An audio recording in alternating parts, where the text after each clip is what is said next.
নমস্কার বন্ধুরা, welcome to এসটিউনিক sports. বন্ধুরা, এই ভিডিওটা হতে চলেছে ইস্ট বেঙ্গলকে নিয়ে। কারণ ইস্ট বেঙ্গলের যেরকম সমস্যা, চোট আঘাত, তারপরে কাট সমস্যা, একাধিক সমস্যায় জর্জরিত ইস্ট বেঙ্গল। সামনে কঠিন ম্যাচ, গোয়া ম্যাচ। তো গোয়া ম্যাচে ইস্ট বেঙ্গল কিরকম প্লেইং ইলেভেন নামাতে পারে, কোন প্লেয়াররা রয়েছে, কাদের নিয়ে পরিকল্পনা সাজাতে পারে, সেই সব আলোচনা করব। বা এর পরবর্তী সময়ে রিচার্ড এসেছে, তো রিচার্ডকে নিয়ে কি পরিকল্পনায় যেতে পারে, কি ফরমেশনে ইস্ট বেঙ্গল খেলতে পারে, সমস্তটা নিয়েই কিন্তু আমরা কথা বলে নেব এই ভিডিওতে। তার আগে একটাই রিকোয়েস্ট, চ্যানেলে যারা প্রথমবারের জন্য এসেছো মনে করে চ্যানেলটাকে সাবস্ক্রাইব করে নাও, তাহলে তোমাদের প্রিয় দলের খেলার সমস্ত আপডেট তোমরা এখানে পেয়ে যাবে। তো চলো আর দেরি না করে ভিডিও শুরু করা যাক। তো প্রথমেই আমরা কথা বলবো যে ইস্ট বেঙ্গল দলটাকে নিয়ে। তো মেন যেটা সমস্যা সিজনের প্রথম থেকেই, যে প্লেয়াররা ঠিকঠাক ভাবে তারা যে প্রি সিজন সেটা করেনি, তার কারণেই কিন্তু এত বেশি ইনজুরি সমস্যায় ভুগতে হচ্ছে দলকে। সেখানে তোমরা যদি ডিফেন্স থেকে দেখো, ডিফেন্সের দুজন যে ডিফেন্ডার, হেক্টর এবং হিজাজি বিদেশি ডিফেন্ডার, দুজনই বলতে গেলে একটু ইনজুরি সমস্যার মধ্যে পড়েছে। পরপর ম্যাচ খেললে একটা ক্লান্তি আসে, একটা টায়ার্ডনেস আসে, সেগুলো আসে। আর সিজনের শুরুতে তো বলতে গেলে সেই উড়ে উড়ে কাটিয়েছে। তো সেক্ষেত্রে যত সিজন যাবে তাদের গতি অনেকটা কম আমরা দেখেছি, গতি অনেকটা কমে এসেছে, ওভারঅল খেলার গ্রাফ অনেকটা নেমে গেছে। তারপর ফিটনেস নিয়েও তাদের একটা করে প্রশ্নচিহ্ন এসে দাঁড়াচ্ছে। তার উপর যেটা ব্যাপার যে হেক্টর সে গোয়া ম্যাচে আদৌ খেলতে পারবে কি, সেই নিয়ে অনিশ্চয়তা। আজকে যেরকমটা বেশ কিছু জায়গা থেকে রিপোর্ট আসছে যে হেক্টরকে নাকি গোয়াতে নিয়েই যাওয়া হবে না। এবার নিয়ে যাওয়া হয়েছে কিনা সেটা আমি রাতের মধ্যে তোমাদের আপডেট দিয়ে দেব। তো তাকে এক প্রকার 50-50 ধরে রাখা ভালো। আর যাই হোক, হিজাজি অন্তত খেলার জায়গাতে রয়েছে, সে খেলবে। তাকে মূলত রেস্ট দেওয়া হচ্ছে, কারণ এরপরে ইনজুরি আরো এসে গেলে আর কিছু করার নেই। তার উপর আনোয়ার, তোমরা দেখেছিলে যে আনোয়ার ডার্বি মিস করেছিল, তার পায়ের অবস্থা খারাপ ছিল, অনেকটা পা ফুলেছিল, কিন্তু সেটা কমে এলেও এবার এতদিন বাদে জানা যাচ্ছে তার নাকি পায়ের কোনো একটা হাড়ে সেখানে চিড় ধরেছে। সেই জন্য তাকে রেস্ট নিতে হবে, রেস্ট ছাড়া উপায় নেই। কিছু কিছু প্লেয়ার তাদের নাকি আবার ইনজেকশন নিয়ে খেলানো হচ্ছে, এরকম একটা কথাবার্তা উঠে আসছে। তারপর যদি আমরা কথা বলি যে রাকিব, অনেক দিন হলো রাকিব সেই কাটফাট খেয়েও ছিল এবং তার ইনজুরিও হয়েছিল, হ্যামস্ট্রিং ইনজুরি, সেই নিয়ে সে ভুগছে। নতুন করে প্রভাত, শুরুর দিকেও প্রভাতকে পাওয়া যায়নি, মাঝখানে প্রভাত একটা দুটো ম্যাচে ভালো খেলেছিল, তারপর প্রভাতের খারাপ খেলা, তারপর ইনজুরি, সেখানে সমস্যা। মাঝ মাঠের দিকে যদি তাকাই তো মাধি তালাল সিজন আউট, আইএসএল খেলছে না, তার পরিবর্তে রিচার্ড এসেছে। সাউল ক্রেসপো এখনো তার ফিরতে ফিরতে বেশ কিছুদিন সময় লেগে যাবে, সে কিন্তু রেজিস্টার রয়েছে, তাকে খেলানো হবে কি না হবে সেটা তো ফাইনাল ডিসিশন কোচ নেবে। সৌভিক চক্রবর্তী, তাকে খুব সুন্দর পরিকল্পনা করে, এমনিই তার মানে ইয়েলো কার্ডের সংখ্যা 3টে ছিল, আরো একটা yellow card, double yellow card হয়ে রেড কার্ড। গোয়া ম্যাচে সৌভিক চক্রবর্তী নেই, মাঝ মাঠ পুরো একদম কিচ্ছু নেই, মাঝ মাঠে কোনো অপশন নেই। জিকসান ছাড়া মাঝ মাঠে এক্সপিরিয়েন্স প্লেয়ার বলে কেউ নেই। যারা রয়েছে তারা ইয়াংস্টার, তাদের নিয়েই হয়তো পরিকল্পনা সাজাতে হবে। আক্রমণ ভাগে কিছু প্লেয়ার রয়েছে, নাম করা প্লেয়ার, ক্লেটন রয়েছে, অবশ্যই বল পেলেই সঙ্গে সঙ্গে পাস দিয়ে দেয়, গোলের দিকে শট করতে হয়, গোল করতে হয়।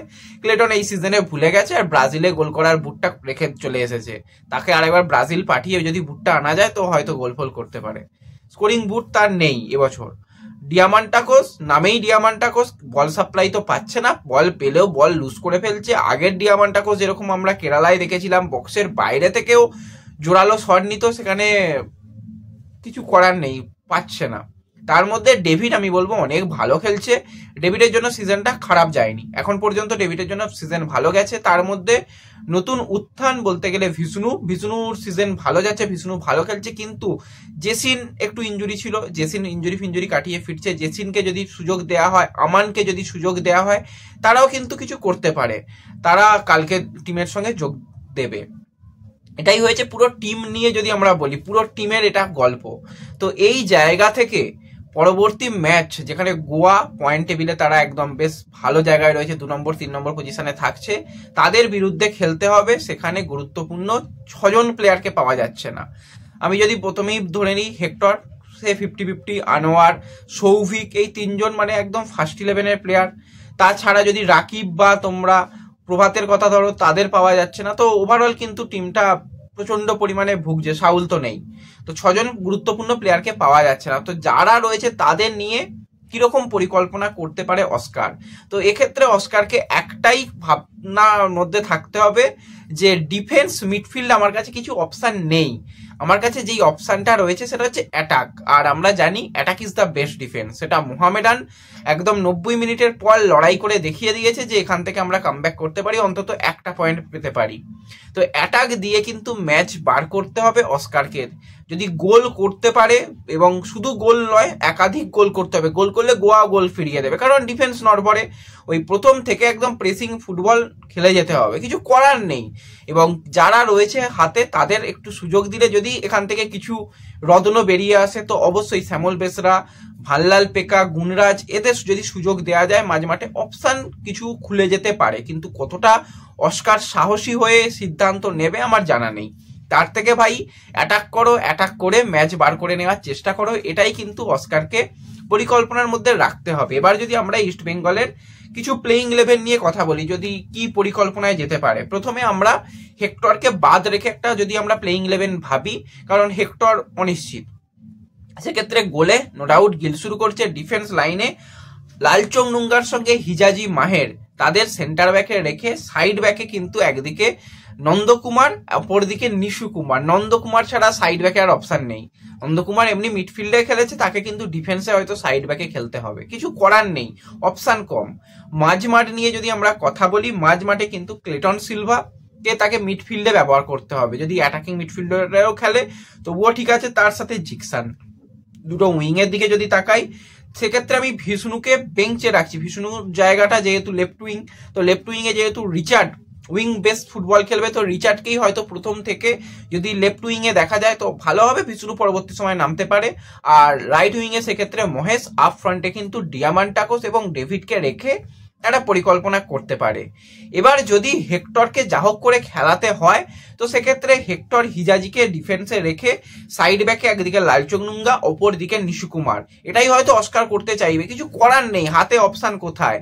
এবার যদি ভাবে যে ইন্ডিয়ান কোনো প্লেয়ার চাকুকে যদি ভাবে যে ডিফেন্সে নিয়ে আসবো, সেটা করতে পারে। মনোতোষ চাগলাদার তাকেও ভাবতে পারে, চাগলাদারও আইএসএল এর মানে অভিজ্ঞতা রয়েছে, তো সেক্ষেত্রে এটা একটা অপশন হতে পারে। কিন্তু ডিফেন্স লাইন এই 4 ডিফেন্সে যেতে পারে, সেক্ষেত্রে 4-1-4-1 মানে বেস্ট অ্যাটাকিং ফরমেশনে যেতে হবে।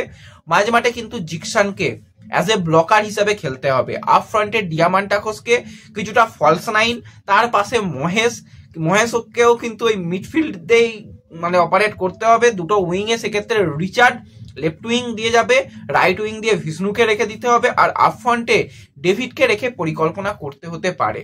তো এই দুটোই মোটামুটি লাইন আপ হতে পারে, এছাড়া খুব বেশি পরিবর্তনের জায়গা নেই।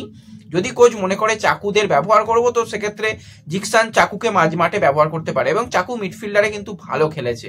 তো দেখা যাক কি করতে পারে, কিন্তু যেটা মেন ভাবনা চিন্তার মধ্যে রাখতে হবে যে অ্যাটাক দিয়ে ম্যাচ বার করতে হবে, এতজন প্লেয়ার নেই, তো সেই জায়গায় গোল করে যদি ম্যাচ জেতা যায় সেই দিকেই কিন্তু নজর রাখতে হবে। রিচার্ড কিরকম খেলে সেই দিকেও আমাদের নজর অবশ্যই থাকবে। তো এই ভিডিওতে এটুকুই আলোচনা করার ছিল, তোমরা তোমাদের মতামত জানাতে পারো যে ইস্ট বেঙ্গলের কি পরিকল্পনায় যাওয়া উচিত। তো দেখা হবে পরবর্তী ভিডিওতে, ধন্যবাদ।